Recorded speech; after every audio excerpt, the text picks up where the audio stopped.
श्री विष्णु पुराण पंचम अंश अध्याय 21, 22, 23। उग्रसेन का राज्याभिषेक तथा भगवान का विद्याध्ययन, जरासंध की पराजय, द्वारका दुर्ग की रचना, काल यवन का भस्म होना तथा मुचुकुंद कृत भगवत स्तुति। अध्याय 21। श्री पराशर जी बोले, अपने अति अद्भुत कर्मों को देखने से वसुदेव और देवकी को विज्ञान उत्पन्न हुआ देखकर भगवान ने यदुवंशियों को मोहित करने के लिए अपनी वैष्णवी माया का विस्तार किया और बोले, हे मात, हे पिता, बलराम जी और मैं बहुत दिनों से कंस के भय से छिपे हुए आपके दर्शनों के लिए उत्कंठित थे। सो आज आपका दर्शन हुआ। जो समय माता पिता की सेवा किए बिना बीतता है, वह असाधु पुरुषों की ही आयु का भाग व्यर्थ जाता है। हे तात, गुरु, देव, ब्राह्मण और माता पिता का पूजन करते रहने से देहधारियों का जीवन सफल हो जाता है। अतः हे तात, कंस के वीर्य और प्रताप से भी भीत हम परवशों से जो कुछ अपराध हुआ सो वह क्षमा करें। राम और कृष्ण ने इस प्रकार कह माता पिता को प्रणाम किया और क्रमशः समस्त यदुवृद्धों का यथा योग्य अभिवादन कर पूर्ववासियों का सम्मान किया। उस समय कंस की पत्नियां और माताएं पृथ्वी पर पड़े हुए मृतक कंस को घेर कर दुख शोक से पूर्ण विलाप करने लगी। तब कृष्णचंद्र ने भी अत्यंत पश्चाताप से बेहल हो स्वयं आंखों में आंसू भरकर उन्हें अनेकों प्रकार से ढांढस बंधाया। तदंतर महर्षि मधुसूदन ने उग्रसेन को बंधन से मुक्त किया और पुत्र के मारे जाने पर उन्हें अपने राज्य पद पर अभिषिक्त किया। श्री कृष्णचंद्र द्वारा राज्य अभिषिक्त होकर यदुश्रेष्ठ उग्रसेन ने अपने पुत्र तथा और भी लोग जहाँ वहाँ मारे गए थे उन सब के और्ध्वदेहिक कर्म किए। और्ध्वदेहिक कर्मों से निवृत्त होने पर सिंहासन आरूढ़ उग्रसेन से श्री हरि बोले, हे विभो, हमारे योग्य जो सेवा हो उसके लिए हमें निशंक होकर आज्ञा दीजिए। ययाति का शाप होने से यद्यपि हमारा वंश राज्य का अधिकारी नहीं है, तथापि इस समय मुझ दास के रहते हुए राजाओं को तो क्या, आप देवताओं को भी आज्ञा दे सकते हैं। उग्रसेन से इस प्रकार कह कार्य सिद्धि के लिए मनुष्य रूप धारण करने वाले भगवान श्री कृष्ण ने वायु का स्मरण किया और वह उसी समय वहां उपस्थित हो गया। तब भगवान ने उससे कहा, हे वायु, तुम जाओ और इंद्र से कहो कि हे वासव, व्यर्थ गर्व छोड़कर तुम उग्रसेन को अपनी सुधर्मा नाम की सभा दो। कृष्णचंद्र की आज्ञा है कि यह सुधर्मा नामक सभा सर्वोत्तम रत्न राजा के ही योग्य है। इसमें यादवों का विराजमान होना उपयुक्त है। भगवान की ऐसी आज्ञा होने पर वायु ने यह सारा समाचार इंद्र से जाकर कह दिया और इंद्र ने भी तुरंत ही अपनी सुधर्मा नाम की सभा वायु को दे दी।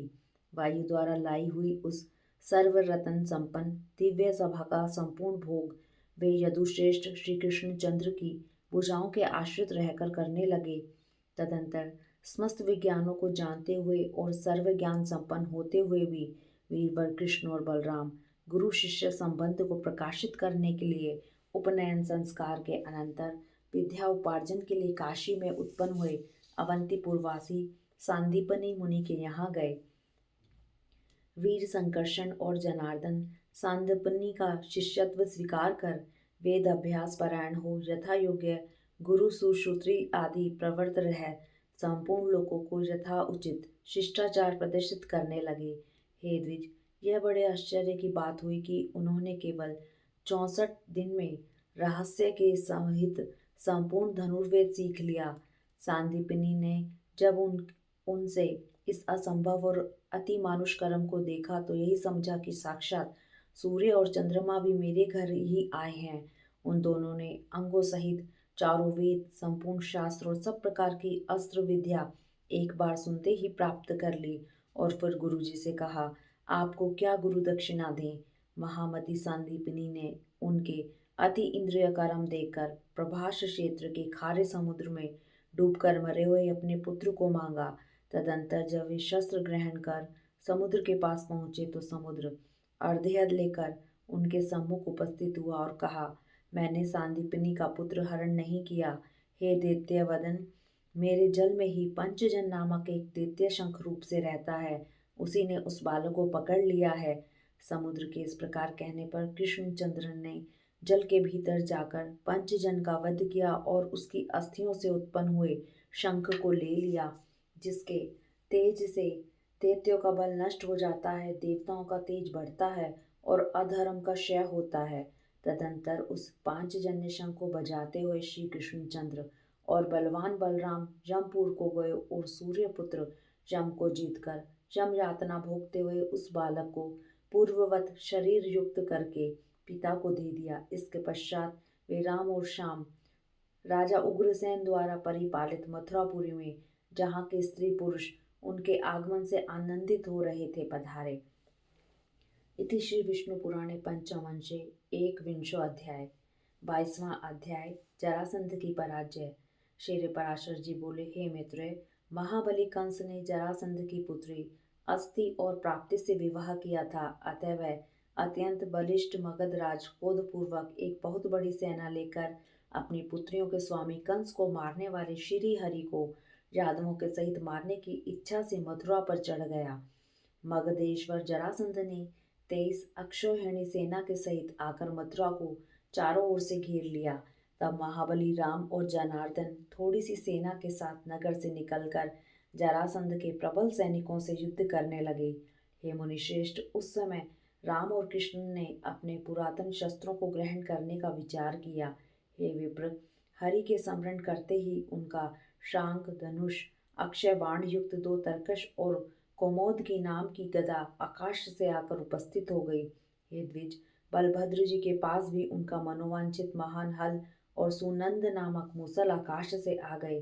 तदंतर दोनों वीर राम और कृष्ण सेना के सहित मगधराज को युद्ध में हराकर मथुरापुरी में चले आए। हे महामुनि, दुराचारी जरासंध को जीत लेने पर भी उसके जीवित चले जाने के कारण कृष्णचंद्र ने अपने को पराजित नहीं समझा। हे द्विजोत्तम, जरासंध फिर उतनी ही सेना लेकर आया, किंतु राम और कृष्ण से पराजित होकर भाग गया। इस प्रकार अत्यंत दुर्धर्ष मगधराज जरासंध ने राम और कृष्ण आदि यादवों से 18 बार युद्ध किया। इन सभी युद्धों में अधिक सैन्यशाली जरासंध थोड़ी सी सेना वाले यदुवंशियों से हार कर भाग गया। यादवों की थोड़ी सी सेना भी जो पराजित न हुई, यह सब भगवान विष्णु के अंश अवतार श्री कृष्णचंद्र की सन्निधि का ही महात्म्य था। उन मानव धर्मशील जगतपति की यह लीला ही है, जो कि ये अपने शत्रुओं पर नाना प्रकार के अस्त्र शस्त्र छोड़ रहे हैं, जो केवल संकल्प मात्र से ही संसार की उत्पत्ति और संहार कर देते हैं। उन्हें अपने शत्रु पक्ष का नाश करने के लिए भला उद्योग फैलाने की कितनी आवश्यकता है, तथापि वे बलवानों से संधि और बलहीनों से युद्ध करके मानव धर्मों का अनुवर्तन कर रहे थे। वे कहीं साम, कहीं दान और कहीं भेद नीति का व्यवहार करते थे, तो कहीं दंड देते और कहीं स्वयं भाग भी जाते थे। इस प्रकार मानव देहधारियों की चेष्टाओं का अनुवर्तन करते हुए श्री जगतपति की अपनी इच्छानुसार लीलाएं होती रहती थी। इति श्री विष्णु पुराणे पंचमंशे द्वाविंशो अध्याय। 23वां अध्याय द्वारका दुर्ग की रचना, काल यवन का भस्म होना तथा मुचुकुंद कृत भगवत स्तुति। श्री पराशर जी बोले, हे द्विज, एक बार महर्षि गार्ग्य से उनके साले ने यादवों की गोष्ठी में नपुंसक कह दिया। उस समय समस्त यदुवंशी हंस पड़े। तब गार्ग्य ने अत्यंत कुपित हो दक्षिण समुद्र के तट पर जा यादव सेना को भयभीत करने वाले पुत्र की प्राप्ति के लिए तपस्या की। उन्होंने महादेव जी की उपासना करते हुए केवल लोहचूर्ण भक्षण किया तथा भगवान शंकर ने 12वें वर्ष से प्रसन्न होकर उन्हें अभीष्ट वर दिया। एक पुत्रहीन यवनराज ने महर्षि गार्ग्य की अत्यंत सेवा कर उन्हें संतुष्ट किया। उसकी स्त्री के संग से ही इनके एक भोने के समान कृष्ण वर्ण बालक हुआ। वह यवनराज उस काल यवन नामक बालक को, जिसका वक्षस्थल वृक्ष के समान कठोर था, अपने राज्य पद पर अभिषिक्त कर स्वयं वन को चला गया। तदंतर वीर्य मदोन्मत्त काल यवन ने नारद जी से पूछा कि पृथ्वी पर बलवान राजा कौन कौन से हैं। इस पर नारद जी ने उसे यादवों को ही सबसे अधिक बलशाली बतलाया। यह सुनकर काल यवन ने हजारों हाथी घोड़े रथों के सहित सहस्त्रों करोड़ मलेच्छ सेना को साथ ले बड़ी भारी तैयारी की और यादवों के प्रति क्रुद्ध होकर वह प्रतिदिन हाथी घोड़े आदि के थक जाने पर उन वाहनों का त्याग करता हुआ अन्य वाहनों पर चढ़कर अविच्छिन्न गति से मथुरापुरी पर चढ़ा गया। एक ओर जरासंध का आक्रमण, दूसरी ओर काल यवन की चढ़ाई देखकर श्री कृष्णचंद्र ने सोचा, यवनों के साथ युद्ध करने से क्षीण हुई यादव सेना अवश्य ही मगध नरेश से पराजित हो जाएगी, और यदि प्रथम न मगध नरेश से लड़ते हैं तो उससे क्षीण हुई यादव सेना को बलवान काल यवन नष्ट कर देगा। इस प्रकार यादवों पर एक ही साथ दो तरह की आपत्तियां पहुंची। अतः मैं यादवों के लिए एक ऐसा दुर्जय दुर्ग तैयार करता हूँ जिसमें बैठकर वृष्णि श्रेष्ठ यादवों की तो बात ही क्या, स्त्रियां भी युद्ध कर सकें। उस दुर्ग में रहने पर यदि मैं मत प्रमत सोया अथवा कहीं बाहर भी गया हूँ, तब भी अधिक से अधिक दुष्ट शत्रुगण भी यादवों को पराभूत न कर सके। ऐसा विचार कर श्री गोविंद ने समुद्र से 12 योजन भूमि मांगी और उसमें द्वारकापुरी निर्माण किया, जो इंद्र की अमरावती के समान महान उद्यान, गहरी खाई, सैकड़ों सरोवर, अनेकों महलों से सुशोभित थी। काल यवन के समीप आ जाने पर श्री जनार्दन संपूर्ण मथुरा निवासियों को द्वारका में ले आए और फिर स्वयं मथुरा लौट गए। तब काल यवन की सेना ने मथुरा को घेर लिया तो कृष्णचंद्र बिना शस्त्र लिए मथुरा से बाहर निकल आए। तब यवन राज काल यवन ने उन्हें देखा। महायोगीश्वरों का चित्त भी जिन्हें प्राप्त नहीं कर पाता, उन्हीं वासुदेव को केवल बाहुरूप शस्त्रों से ही युक्त देखकर वह उनके पीछे दौड़ा। काल यवन से पीछा किए जाते हुए श्री कृष्णचंद्र उस महागुफा में घुस गए जिसमें महावीरशाली राजा मुचुकुंद सो रहा था। उस दुर्मति यवन ने भी उस गुफा में जाकर सोए हुए राजा को कृष्ण समझकर लात मारी। उसके लात मारने से उठकर राजा मुचुकुंद ने उस यवन राज को देखा। हे मित्र, उसके देखते ही वह यवन उसकी क्रोध अग्नि से जलकर भस्मीभूत हो गया। पूर्व काल में राजा मुचुकुंद देवताओं की ओर से देवासुर संग्राम में गए थे। असुरों को मार चुकने पर अत्यंत निद्रा आलू होने के कारण उन्होंने देवताओं से बहुत समय तक सोने का वर मांगा था। उस समय देवताओं ने कहा कि तुम्हारे शयन करने पर तुम्हें जो कोई जगावेगा वह तुरंत ही अपने शरीर से उत्पन्न हुई अग्नि में जलकर भस्म हो जाएगा। इस प्रकार पापी काल यवन को दग्ध कर चुकने पर राजा मुचुकुंद ने श्री मधुसूदन को देखकर पूछा, आप कौन हैं? तब भगवान ने कहा, मैं चंद्रवंश के अंतर्गत यदुकुल में वसुदेव जी के पुत्र के रूप में उत्पन्न हुआ हूँ। तब मुचुकुंद को वृद्ध गार्गेय मुनि के वचनों का स्मरण हुआ। उनका स्मरण होते ही उन्होंने सर्वरूप सर्वेश्वर श्री हरि को प्रणाम करके कहा, हे परमेश्वर, मैंने आपको जान लिया है। आप साक्षात भगवान विष्णु के अंश हैं। पूर्व काल में गार्गर्य मुनि ने कहा था कि 28वें युग में द्वापर के अंत में यदुकुल में श्री हरि का जन्म होगा। निसंदेह आप भगवान विष्णु के अंश हैं और मनुष्य के उपकार के लिए ही अवतीर्ण हुए हैं, तथापि मैं आपके महान तेज को सहन करने में समर्थ नहीं हूँ। हे भगवान, आपका शब्द सजल मेघ की घोर गर्जना के समान अति गंभीर है तथा आपके चरणों से पीड़िता होकर पृथ्वी झुकी हुई है। हे देव, देवासुर महासंग्राम में दैत्य सेना के बड़े बड़े योद्धागण भी मेरा तेज भी नहीं सह सकते थे और मैं आपका तेज सहन नहीं कर सकता। संसार में पतित जीवों के एकमात्र आप ही परम आश्रय हैं। हे शरणागतों का दुख करने वाले, आप प्रसन्न होइए और मेरे अमंगलों को नष्ट कीजिए। आप ही समुद्र हैं, आप ही पर्वत हैं, आप ही नदियां हैं और आप ही वन हैं।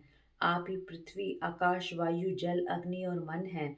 आप ही बुद्धि, अव्याकृत प्राण और प्राणों का अधिष्ठाता पुरुष हैं तथा पुरुष से भी परे जो व्यापक और जन्म तथा विकार से शून्य तत्व है, वह भी आप ही हैं। जो शब्द आदि से रहित, अजर, अमेय, अक्षर और नाश तथा वृद्धि से रहित है, वह आदांतहीन ब्रह्म भी आप ही हैं। आप ही से देवता, पितृगण, यक्ष, गंधर्व, किन्नर, सिद्ध और अप्सरागण उत्पन्न हुए हैं। आप ही से मनुष्य, पशु, पक्षी, सरीसृप और मृग आदि हुए हैं तथा आप ही से संपूर्ण वृक्ष और जो कुछ भी भूत भविष्य चराचर जगत है वह सब हुआ है। हे प्रभु, मूर्त, अमूर्त, स्थूल, सूक्ष्म तथा भी जो कुछ है वह सब आप जगत करता ही हैं। आपसे भिन्न और कुछ भी नहीं है। हे भगवान, तापत्रय से अभिभूत होकर सर्वदा इस प्रकार संसार चक्र में भ्रमण करते हुए मुझे कभी शांति प्राप्त नहीं हुई।